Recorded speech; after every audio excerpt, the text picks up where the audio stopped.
Hey guys, welcome back to my channel. My name is Leja, you can call me Lay.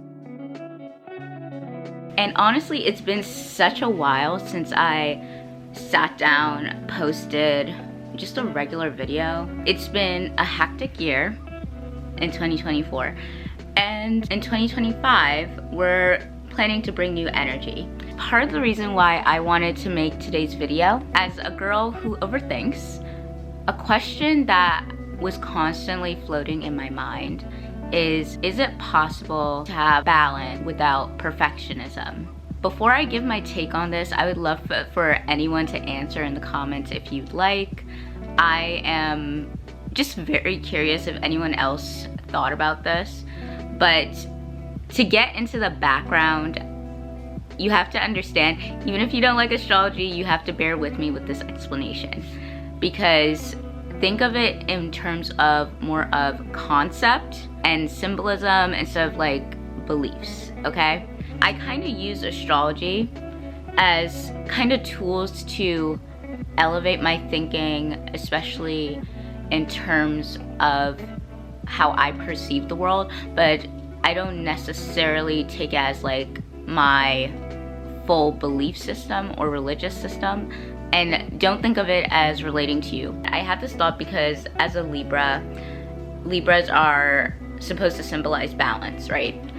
But then I started to have a theory that in the order, I think we pick up traits from the signs we're next to and our sister signs. Libra is between Virgos and Scorpios, and its sister sign is Aries. And yes, there are other elements that can affect these things. The reason why I had this thought is because Virgos are known as the perfectionist of the zodiac. But then I had a thought that if Libras crave balance, right? Because one of the biggest stereotypes of Libras is that they're very indecisive. I don't think it's necessarily that we're indecisive, because two things.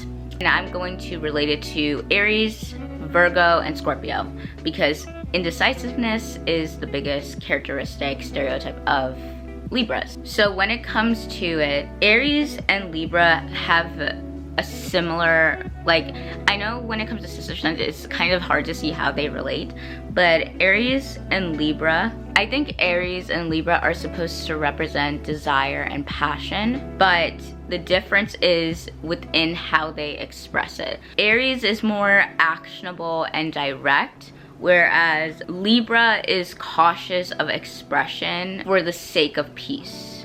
I don't know if that makes sense, but okay, so Libra, if you don't know, Libra is ruled by Venus, and in traditional charts that it rules over the 7th house, which is the house of partnerships. What I think Libra is supposed to like symbolize is analyzing thoughts and slower thinking. Scorpio influences Libra because Scorpios are also known for being analytical and deep dive, which relates to Libra's indecisiveness, because and the reason why Libras are typically indecisive, or like it seems like they can't make a concrete decision, is mostly because they have thought through all the options or are looking through all available pathways. With that comes information overload and decision paralysis. So it's not necessarily indecisiveness, and even if they do decide, then the next thought process is expressing it going to do any good. That's why Libras are not as direct when it comes to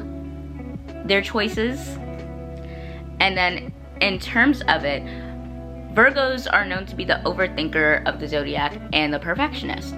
But in order to have something balanced, right? So I'm gonna take these two things as an example.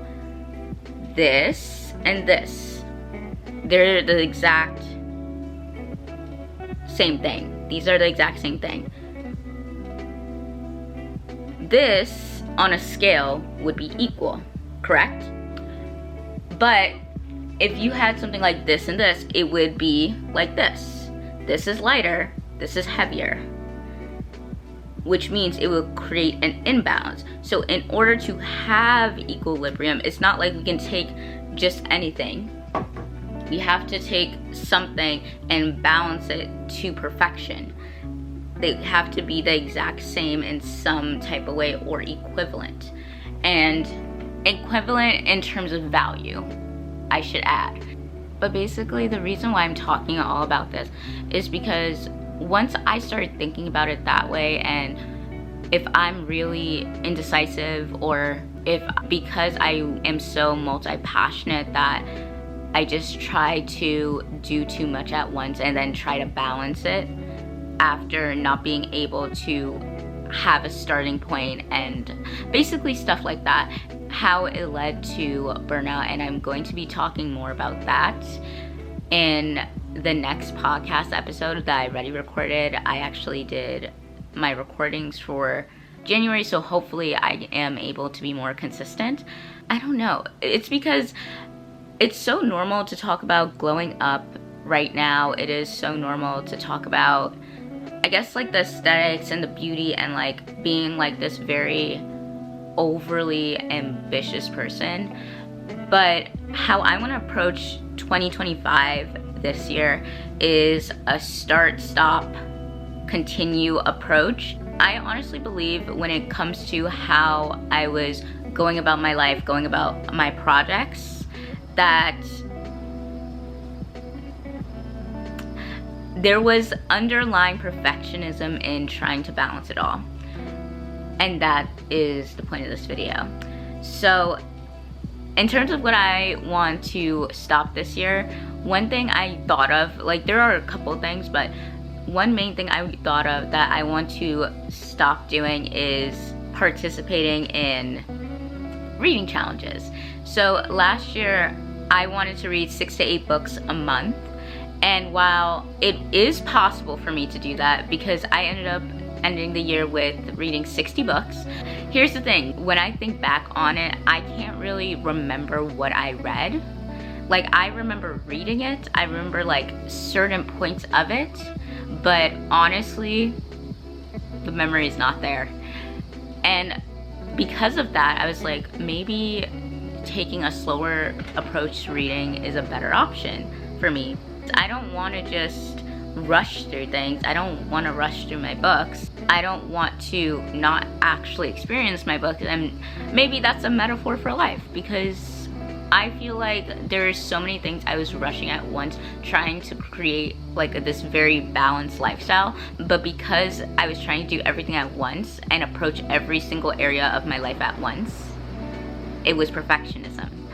This year, the goal is to prioritize and honestly be cautious how I'm spending my energy. And I don't mean in terms of people, but yes, in terms of people, but in terms of like my projects too, because there's so much I want to do and then so much I need to do that it just turns into this very weird area. And I don't want that level of stagnancy. Like, even though growth was happening, I can acknowledge that my growth was happening, but it was happening in ways that I did not want it to happen, but it was probably happening in ways that it needed to happen. And it was a humbling season. So if anyone else feels like that, let me know. But yeah, because I'm not feeling the best today, but I wanted to commit to making this. I'm sorry if my thoughts are everywhere, but yeah, I don't know. But I hope y'all's 2025 is up to a great start, and we gotta go. So that was my delivery, and I gotta pack out some groceries. So until next time, have a good day, evening, or night, and I will try to make a more interesting video. But this was just honestly, I don't know, hectic thoughts. I don't know. Yeah, but I hope y'all are doing well. Okay, bye.